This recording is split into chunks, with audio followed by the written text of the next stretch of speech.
The wheel of time turns, and ages come and pass, leaving memories that become legend. Legend fades to myth, and even myth is long forgotten when the age that gave it birth comes again. In one age, called the Third Age by some, an age yet to come, an age long past, a wind rose in the mountains of mist. The wind was not the beginning. There are neither beginnings nor endings to the turning of the wheel of time, but it was a beginning. Greetings, and may the light shine on you. This is Kyle, aka Alientude here, with a review of my Wheel of Time-inspired Heron marked sword made by Purna Darnal of Nepal. Before I really begin, let me introduce myself. As is probably pretty obvious by the sword I'm reviewing today, I'm a fantasy geek. I enjoy collecting functional swords, primarily those based on historical European designs, but I also enjoy collecting other types, such as katanas and, in this case, a fantasy sword. I'm just an enthusiast collector, however. I have no training in the use or making of swords, so please keep in mind that you're listening to the opinions of a novice. I've done a couple videos about this sword already, one where I unbox it, and the first where I talked about the inspiration for the sword, as well as the design and commissioning process. I might touch on those during this review, but if you're interested, I'd recommend checking those videos out. This is going to be a little different from my normal reviews. This isn't a production sword. It's a one-of-a-kind piece custom forged by a smith. Although I suppose there's nothing stopping Purna from making more of these and selling them to other people.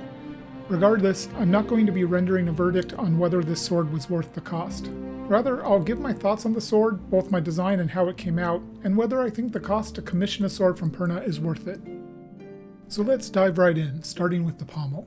This is a scent stopper, which is my favorite type. I love both the look and the functionality of scent stoppers. The design keeps the offhand from sliding past the pommel, without any edges biting into the hand. I believe this is the first pommel of this style that Purna has made. That makes the very crisp lines quite impressive. This is not a simple shape to make. The finish on the pommel is a satin, and it's got some discoloration and general roughness about it that is going to be repeated throughout this review. It's not perfect, and for the price I paid, $500 US, it'd be unreasonable to expect it to be perfect.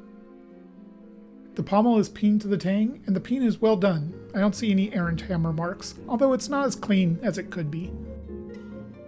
Comparing the pommel to my design, it's spot on at 5 centimeters long and 38 millimeters wide. Even though, being American, I think in terms of imperial units, I'll be using metric for this entire review since I provided the design with metric. Purna made this pommel exactly to my specifications, and he did a great job. To critique my design, I think the pommel could be a little bit bigger. It looks just a touch on the small side. However, making it bigger could affect the balance, and with the extra weight of the crossguard and ring guards, the balance already works out very well. Functionally, the pommel's great. I just think visually it could be a little bit larger. To be clear, these are comments on my design, not Purna's work. He made exactly what I asked for. The grip is wood core, with Purna's special-made leather wrapped around it, and it has a fine corded texture. I think it's clear that Purna doesn't have much experience with the cord texture, as it's not particularly crisp. The shape of the grip starts off elliptical near the crossguard before tapering into a cylindrical shape near the pommel. You can see the finish is a little rough here. The leather is frayed a bit at both ends, and some epoxy seems to have spilled out. The seam could also be a little tighter. None of this affects the functionality. I don't feel the seam at all, and the transition to the pommel feels great in the hand. Again, this is the kind of work I expect for the price I paid. Great functionality, but not perfect fit and finish. Looking at the design compared to the actual sword, you can see that the grip is a little thicker than my design, which is actually a good thing.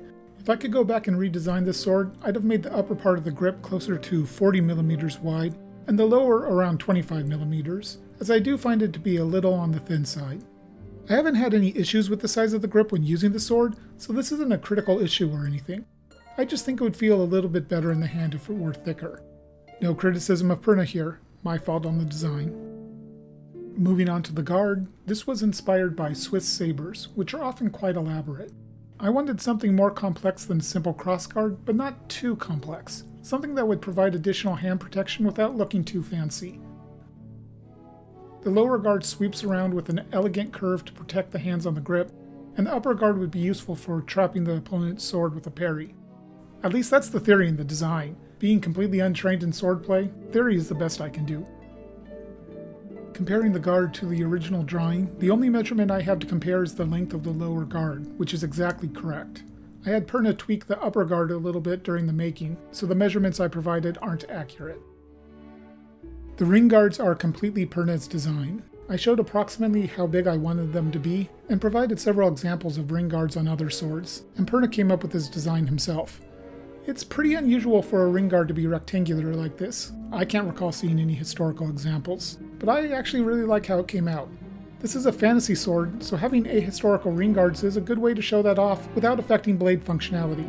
I think they add just the right touch of outlandishness. The finish on the guards is pretty rough.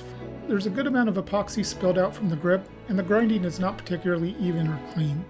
I'll say this is the first place I'm a little disappointed with the work, as I would have liked the guard to be cleaned up a bit more. The scabbard is wood core and leather wrapped with an integrated belt. I left the design completely up to Perna. I merely said I wanted one with the blade, and he came up with it. There are some designs tooled into the leather that are very reminiscent of Perna's kukri work, and the designs look great to my eye. The leather feels of good quality, although the belt is on the thin side. The fit of the sword to the scabbard is a little looser than my preference. There's noticeable rattle when shaken, and pretty much no retention at all. This isn't surprising considering I live in a very different climate than Nepal, which can lead to the wood core shrinking or expanding. I don't consider this to be a problem. If the fit becomes an issue for me, I should be able to shim it pretty easily. Time to move on to the business end, the blade. Perna nailed the dimensions here, turning in a sword that's all but identical to the specifications I provided, with the exception of the thickness of the blade. I asked for the sword to distally taper 1 mm every 16.5 centimeters, but as you can see from my measurements, it's more of a sharp taper near the crossguard before slowing down and not reaching the targeted 3 mm thick until near the tip.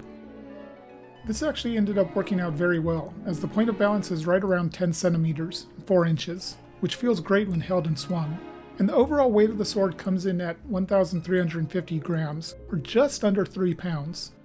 I'm not the least bit bothered by the difference in the distal taper, as I think the blade works the way it is. The fullers on the sword are pretty wide and not particularly well defined. They start and end at roughly the same spot on the blade, and the terminations are not particularly clean.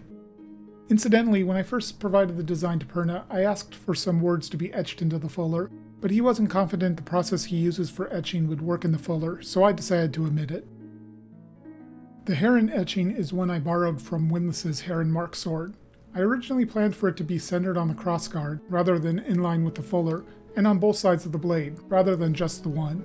This was my fault in the communication though, as I didn't make this clear to Perna.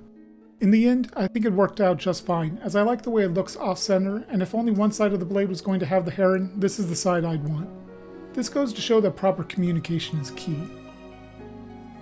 The quality of the etching of the mark is great, with clean lines and a beautiful look. The tip and edge of the sword are excellent. Take a look at how well defined the tip is. That's not something that's all that easy to get right. I've seen plenty of swords where the tip is a lot rougher shaped.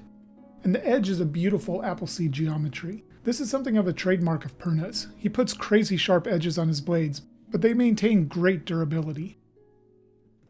So that naturally leads to cutting. Please keep in mind that I'm a novice when it comes to using a sword. I have no training in it, and I'm learning as I go.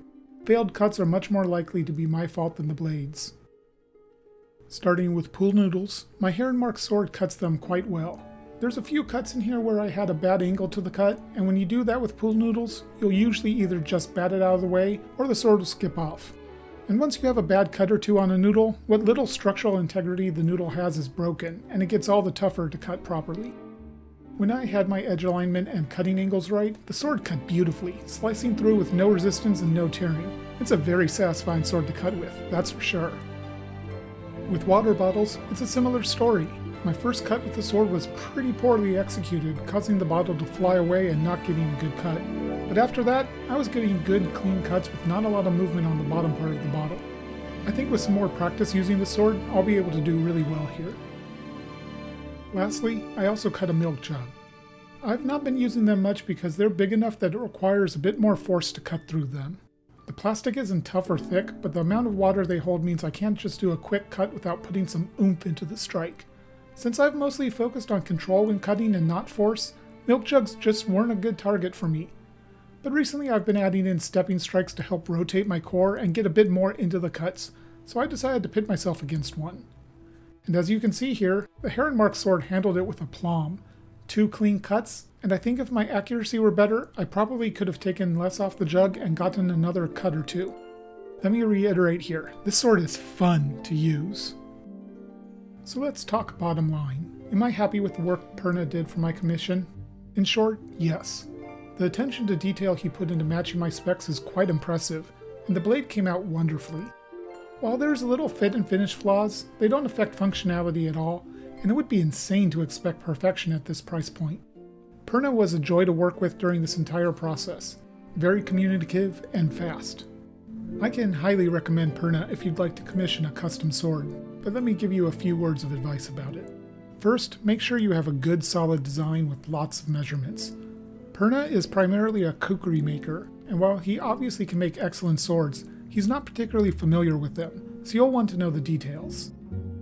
Also, from what I understand, he's not very comfortable with double-edged swords, like the classic European longsword. I know he's made several gladii, and at least one longsword, but it's definitely not something he's had a lot of experience with. Lastly, make sure your communication about the details is precise and thorough. In the Wheel of Time, only blade masters are worthy of wielding Heron mark blades. I obviously am nowhere even close to worthy of that distinction, but the Wheel of Time is such an iconic fantasy series that I just had to own a blade inspired by it, and maybe, just maybe, with a lot of time and training, I might eventually live up to the blade. This sword feels to me like a Heron mark sword that has seen a lot of use. It's probably been in the hands of several blade masters, serving in the Borderlands for years. It's not a shiny showpiece wielded by a noble who never sees any actual combat. No, this sword has slain its share of Trollocs before making its way to me, its currently unworthy wielder. Perhaps I'll follow the path of Rand and become worthy. Alright, that's going to wrap this review up. Thank you so much for watching. If you happen to enjoy the video, please give it a like, and if you're interested in more sword reviews in the future, please consider subscribing to my channel. Until next time, Alien Toot out.